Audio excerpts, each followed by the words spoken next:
Hello friends, welcome to spicy masala taste. இன்றைக்கி நம்ம வீடியோவில் என்ன பார்க்க போகிறோம், சூப்பரான ஸ்நாக்ஸ் ரெசிபி தாங்க பார்க்க போகிறோம். ஒரு 10 நிமிஷம் இருந்தால் போதும், சூப்பராக செஞ்சிடலாம். இப்போ பாருங்கள் எவ்வளோ சூப்பராக வந்துருக்குது, நல்லா சாஃப்டாக இருக்குதுங்க. இது எப்படி செய்யலான்னு பார்க்கலாம் வாங்க. ஒரு பவுல் எடுத்துருக்கேங்க. 1 கப் அளவுக்கு கோதுமை மாவு சேர்த்துக்கலாம். 1 கப் அரிசி மாவு சேர்த்துக்கலாங்க.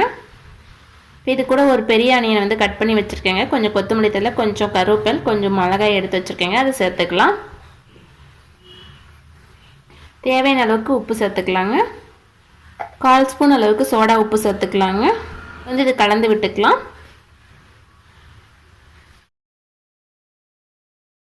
தண்ணி வந்து கொஞ்சம் சேர்த்துட்டு போண்டா மாவு பதத்துக்கு வந்து நம்ம வந்து கலந்து எடுத்துக்கணுங்க. பாருங்கள், மாவு வந்து இந்த பதத்துக்கு இருக்கணுங்க. ரொம்ப தண்ணியாகவும் இருக்கக்கூடாது, கெட்டியாகவும் இருக்கக்கூடாதுங்க. இது வந்து சரியான பதமாக இருக்கும்.